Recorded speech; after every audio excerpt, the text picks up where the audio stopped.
Hey everyone, this is Kyjor. I'm an indie game developer looking to have my first commercial release within the next year. So today, we'll be talking about the progress I've made on my game, Project LifeBound. This will be the progress of the first month of work I've done on this.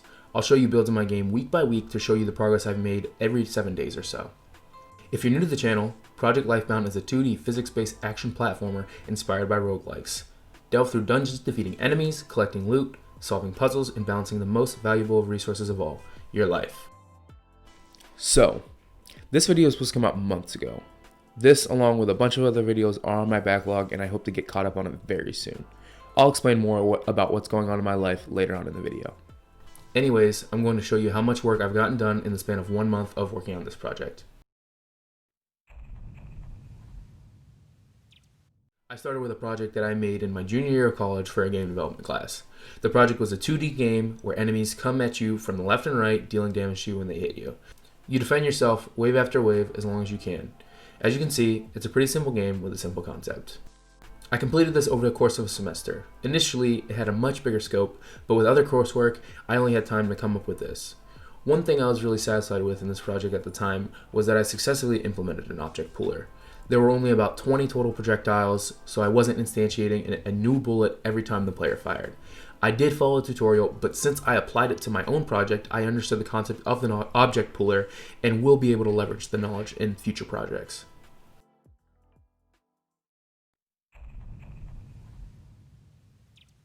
This is where the project first begins. I'm not going to say much about this build because it's the same as the last one, but I stripped almost all of the art out. I told myself I was going to learn some pixel art for this project, so I figured I'd start fresh.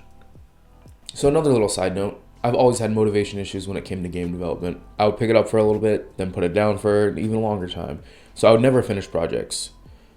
The idea for this project in particular came to me well over a year ago, and I'm just now getting started on it. So when I first started working on this, the motivation was lacking a bit, but as I planned it up and built up momentum, things got easier. Before this next build, I want to show you what I was doing that really inspired me to keep working. It was this journal I got. So, hopping off script a little bit, I actually lost the journal. I've lost it like 3 or 4 times. I don't know why, I just continue to lose it. And we're just moving and stuff, so hopefully I can find it soon. But I did actually take a picture of it before it got packed up in the move. So I'm just going to post that here, and you can kind of look at it and pause the video and kind of take a look at the kind of the way I was emphasizing things and kind of writing notes on the paper, and hopefully that, you know, helps you out a little bit. So in it, I was writing ideas, systems, and mechanics I wanted in the game. Also, I drew a design for the first level. This is what you'll be seeing. I followed a tutorial about how to design a 2D platformer and went from there. I'll post a link in the description for you to check out if you want. A lot of times when creating games, when I get to the level design stage, I run into the blank canvas problem every time. And eventually I lose steam. But when I took a calculated logical approach to it, it made it much easier to come back to the project every day. So I finally made a level. This build was so inspiring to me. It was so fun to make, and I created a level by following my design. The level may have been completely static, but I had a vision for what I wanted in the level now. I could see my planning and hard work begin to pay off. In this build, I decided to use free art assets in hopes that I'll eventually replace them with my own art. I learned how to use the tile sets in Unity, which was fun too. I did also implement attacking enemies in this build, and there was an underlying stats and equipment system I pulled from the Bracky's RPG series. At this point, I was streaming my development every day on Twitch, and that in itself kept me motivated because I actually got some consistent viewers who were genuinely interested in my project. In this build, we now have an animated character for the player. The best part is that I drew it and animated it myself. I started learning pixel art, and as soon as I was confident enough, I went ahead and created this little guy. For anybody asking, I simply chose to make it a skeleton because I like skeletons. There's really no connection between the game story and the skeleton at the moment. I honestly don't know if it'll be in the final game, but that's all going to be decided later. I also still have a ton to learn about pixel art before I'm satisfied with my own work. So anyways, in this build, you'll see that the enemy is floating in the air, and I have a glitchy bow and arrow.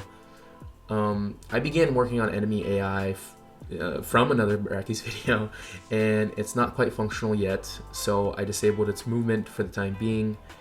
The bow and arrow are a little wonky when switching from mouse to keyboard. In this build, I've also added 2D lighting, which hopefully will play a bigger part in the game later on in development. At this point in development, I'm feeling extremely confident in my work and my momentum. This is the most I've planned and worked on any project in my life. I am very happy with the progress and excited to see the project grow. So here it is in all its glory. Exactly 1 month later, we have this build. We are taking advantage of the 2D lighting with a torch the character holds. I have also created an enemy bat sprite that flies and targets the player. There is now a procedurally generated loot system in the works, and it is now in its infant stages. The level is not so static anymore, and it is very much so interactable. The level is sparsely lit with lamps and now is fully traversable. Also, at some point here, I switched over to the new input system, and that took some time as well. It's crazy how much you can accomplish in simply 1 month. At this point in the video, if you came to just see the transformation, you've seen it all. Now I'm going to give sort of a mini post-mortem from this period of development in hopes that it will help some of you out. So we'll start with how I got here. As I mentioned previously, I planned the project out pretty decently before diving in. I think project planning was the key to keeping me on track and working on this project day in and day out.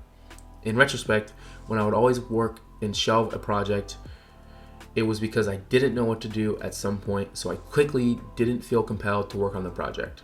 Whereas with this, I was always planning ahead and keeping tabs on my task that I almost always knew what to work on. So if you're working on a project yourself or planning it, make sure you set some goals and have some vision for what you want your project to be before diving in. I feel like I've learned a lot working on this project. I also feel like I gained skills and feel more positive about my future as a game developer. When losing steam on projects in the past, I always wondered if I truly liked doing this or not. And now I've confirmed that I do. I love making things and I will continue to do so for the years to come. What I've shown today has been well overdue. This is my very first heavily edited video, and I want some more of these in the future. By the time this actually comes out, and at the time of making this video, my project is far ahead of what it is here. I do stream my daily work on Twitch and here on YouTube as well, so if you want to see what I'm working on day to day, as well as my jumbled workflow, check these broadcasts out. My plan was to get this game out into early access by the end of the year. I have had a lot of life changes, including getting a new job, buying a new car, buying a new house, and moving in. I had a lot more time and motivation to work on this game in quarantine. Now that I'm getting in the swing of things, I think that I'll have some more time to work on things and to stream again. As for Project LifeBound, I have some not so great news. I spent a lot of time working on it and jamming mechanics and systems into it, but I don't think that's what's going to be enough to make it a fun experience. For now, I think I'm just going to take a break from the project in order to gain some more designing experience so that I can make this game truly enjoyable. I hope you bear with me and understand my decision. Okay everyone, today I talked about Project LifeBound's progress in the first month of development. I showed you where I started and where I ended up.